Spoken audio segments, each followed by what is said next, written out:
Good morning students, myself Ankita Soni. आपका फिर से आज क्लास में स्वागत है।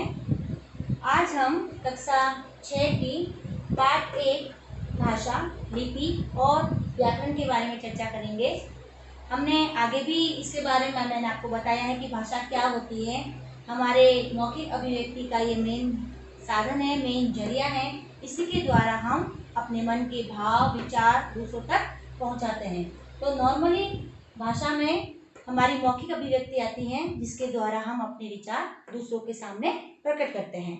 लिपि ये हमारी हिंदी भाषा के जो लिखित चिन्ह होते हैं उनको लिपि कहते हैं। और व्याकरण ये भाषा का सबसे इम्पोर्टेंस है, क्योंकि व्याकरण के द्वारा भाषा अशुद्ध रहती है। अगर हम व्याकरण का सही प्रयोग करेंगे भाषा में तो हमारी भाषा शुद्ध, व्यवस्थित और सटीक और दूसरों को अच्छी तरह से समझने वाली बन जाती है। तो आज हम अपने चैप्टर में इसका जिक्र करेंगे। इसको और डिटेल में मैं आपको समझाऊंगी, तो ये वीडियो एंड तक आप जरूर देखें, क्योंकि आप जब लास्ट तक ये वीडियो देखेंगे तब आपको इसको समझने में काफ़ी आसान रहेगी। और कुछ ऐसी ट्रिक्स होंगे जिनके द्वारा आप इनको जल्दी से याद कर पाएंगे। इनकी डेफिनेशन, इनके प्रकार जो भी है, आप इनको डिटेल में एंड तक जरूर देखें ताकि आप इसके बारे में अच्छे से समझ पाएँ।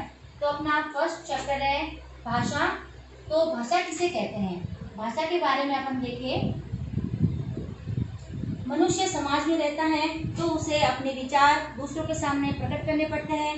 कुछ बातें होती हैं जिसको वो आपस में आदान प्रदान करता है। तो आदान प्रदान करने के लिए और एक दूसरे की बात को समझने के लिए हमें भाषा का सहारा लेना पड़ता है। तो भाषा एक मुख्य साधन है व्यक्ति का अपनी बात को समझाने के लिए। तो समाज में रहने पर हमें इन कुछ बातों का ध्यान रखना पड़ता है। तो भाषा की मेन डिफिनेशन है, इसका इंग्लिश में आपको पता है, इसको बोलते हैं लैंग्वेज।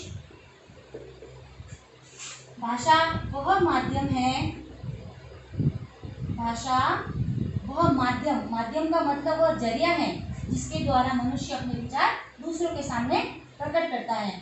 वह माध्यम है जिसके द्वारा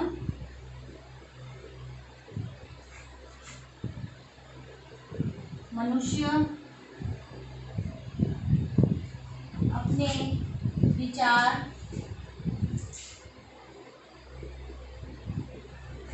दूसरों के सामने प्रकट करता है तथा दूसरों की बात, उनके विचार को समझता है।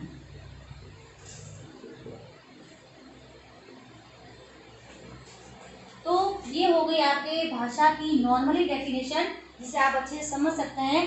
बुक्स में थोड़ी सी लैंग्वेज को इधर उधर करके थोड़ी सी डिफिकल्ट तरह से बताया गया है, और ये बिल्कुल नॉर्मल डेफिनेशन है जो आपको अच्छे से याद हो जाएगी।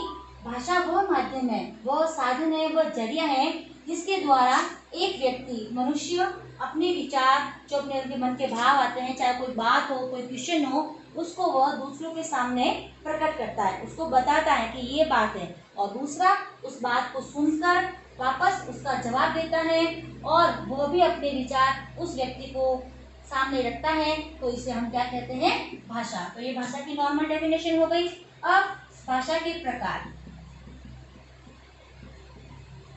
वैसे तो हम सबसे मुख्य प्रकार इसका मौखिक ही है, बोलकर अपने विचार दूसरों को बताते हैं, लेकिन इसके दो प्रकार हैं। एक तो है मौखिक और एक है लिखित।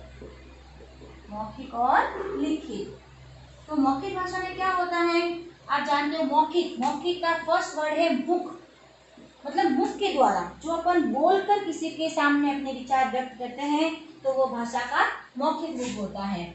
जैसे इसमें अपन कोई कविता पढ़ना, किसी को सुनाना, कहानी सुनाना और कविता सुनाना, ये सारी इसमें आता है।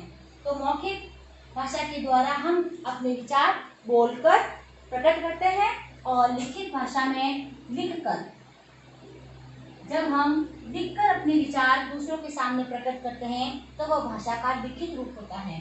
जैसे इसमें अपन कोई भाषण देखकर पढ़ रहे हैं तो भाषा का लिखित रूप है।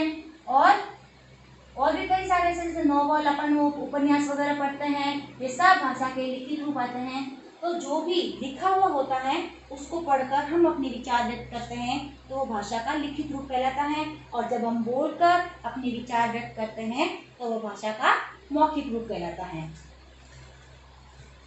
आगे हम पढ़ेंगे, इसी का एक मेन पॉइंट है लिपि। तो लिपि से आप क्या समझते हो बच्चों? लिपि का मतलब होता है निश्चित भाषा के वे ध्वनि चिन्ह जिनका प्रयोग भाषा में होता है उसे हम लिपि कहते हैं। इसका सेकंड पॉइंट है लिपि, ये वाला। तो लिपि किसे कहते हैं? निश्चित, इसकी ये डेफिनेशन है, निश्चित ध्वनि चिन्हों को लिपि कहते हैं। निश्चित ध्वनि चिन्ह मतलब भाषा के अंदर कुछ ध्वनि चिन्ह निश्चित किए गए हैं जिसके द्वारा वो और सटीक और सरल हो जाती हैं, उसे हम लिपि कहते हैं। तो लिपि आपके लिए कुछ नया वर्ण है लिपि। लिपि का मतलब आप ये देखते हैं लिखने का ढंग, तरीका, मतलब कौन सी भाषा किस तरीके से लिखी जाती है, किस लिपि में लिखी जाती है, उसे हम लिपि कहते हैं। जैसे अब देखिए, आपकी चैप्टर में इतना डिटेल में नहीं दिया गया, मैं आपको समझाने के लिए बताती हूँ। जैसे हिंदी भाषा की लिपि है देवनागरी। अब आप समझते हो क्या है ये देवनागरी? तो देवनागरी का मतलब ये एक लिपि है, अपनी हिंदी भाषा को इस तरह से इसमें लिखा हुआ है जिसे हम अच्छे से देखकर उसको समझ सकते हैं। हिंदी और संस्कृत इन दोनों की जो लिपि है वो देवनागरी लिपि है। और पंजाब की लिपि कौन सी है? पंजाबी भाषा की गुरुमुखी। ये आपके इस पुस्तक में नहीं है, ये मैं आपको सिर्फ समझाने के लिए बता रही हूँ। और अंग्रेजी भाषा की लिपि कौन सी है? रोमन। इसी तरह और भी भाषा है जिनकी अलग अलग लिपि है, इसी मैंने आपको समझाने के लिए आपको बताया है। तो लिपि किसे कहते हैं? निश्चित ध्वनि चिन्हों को लिपि कहते हैं, जिससे भाषा अपन अच्छे और तरीके से समझ सके, उसको और सरल बना सके, तो उसे लिपि कहते हैं। और इसका नेक्स्ट है व्याकरण। व्याकरण के बिना भाषा ज्ञान अधूरा है, क्योंकि व्याकरण से ही हमें उसकी भाषा की, उसमें जो अपन यूज करते हैं ना वर्ड, उसकी मात्रा, उसके ध्वनि चिन्ह, उसके संकेत, उसके विराम चिन्ह आदि का पता चलता है। तो अगर व्याकरण नहीं होगी तो भाषा का शुद्ध रूप हमें नहीं मिल सकता।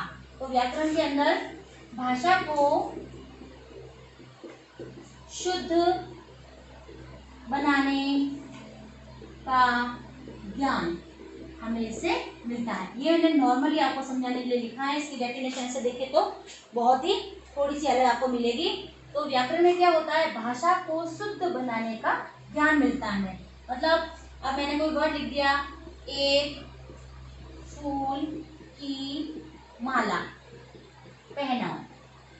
अब आप देखोगे इसको, अगर समझोगे तो एक फूल की माला नहीं होती है, फूल की एक माला जरूर होती है। तो ये एक वर्ड यहाँ आना चाहिए, न कि यहाँ पे। तो इसका ज्ञान हमें व्याकरण के द्वारा ही होता है कि कौन सा वर्ड कहाँ पे आना चाहिए, कौन सा वर्ड कहाँ पे लगाने से इसका क्या मीन्स होगा। जैसे एक वर्ड और है, ये बिल्कुल नॉर्मली है, रोको मत जाने दो। देखो अब इसमें ये अगर तू साथ में पढ़े तो रोको मत जाने दो, और व्याकरण में ही आते हैं विराम चिन्ह, आप समझते हो। अगर मैंने अल्प विराम यहाँ लगा दिया, रोको मत जाने दो, तो इसका मतलब हो गया उसको रोको, उसको जाने मत दो।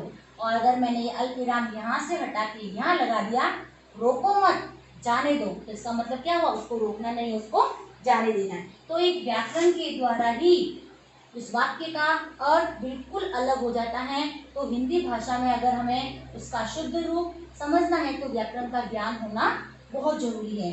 तो व्याकरण ही हमें ये सिखाता है कि किस जगह कौन सा अल्पविराम, खड़ी पाई, संज्ञा, सर्वनाम, ये भी सबका ज्ञान हमें होना इसके अंदर जरूरी है। तो भाषा को शुद्ध बनाने के लिए जिसका हम उपयोग करते हैं उसे व्याकरण कहते हैं। तो फर्स्ट चैप्टर में हमने यही सीखा आज कि भाषा क्या कहलाती है, लिपि क्या होती है, और व्याकरण का ज्ञान होना कितना जरूरी है।